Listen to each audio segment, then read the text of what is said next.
na programa ay rated PG. Patnubay at gabay ng magulang ay kailangan sa mga batang manonood. Pagpupugay sa busilak na bandila ni Divine Hill Reyes. Bandilang dinadaan-daanan, minsan hindi man lang tinitignan. Hinahayaang kumupas at madumisan. Punit-punit at watak-watak ang kalagayan. Ganito rin kaya ang pagtingin sa inang bayan? Kung siya ang sagisag ng ating lupang sinilangan, hindi ba't gusto nating tingalain at igalang? Dahil sa ating kasaysayan, dahil sa mga bayaning ipinaglaban ang ating kalayaan, at sa mga kawal na patuloy na lumalaban para sa kapayapaan o ating bang kinalimutan.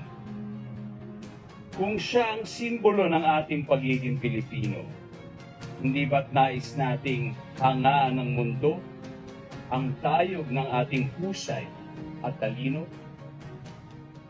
Ngunit higit pa rito ang makilala dahil sa dangal, disiplina at kalinisan ng puso o ang halaga pa nito sa atin ay naglalaho.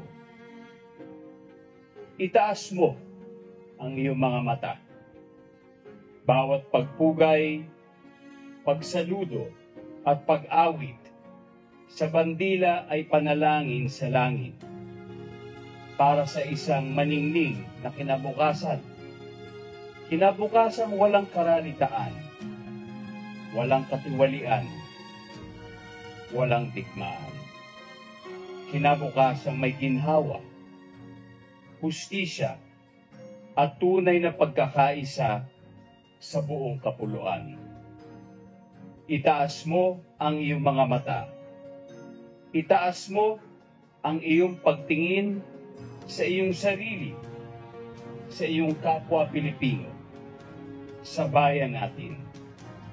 Huwag mong hayaang magdilim ang kanyang araw at mga bituin. Panatilihing matingkad ang kanyang kahulugan at diwa. Pakaingatan siya sa isip, salita at sa gawa. Itaas mo ang iyong tinig sa panunumpa dahil ang pagpupugay sa bandila ay pagmamahal sa bansa.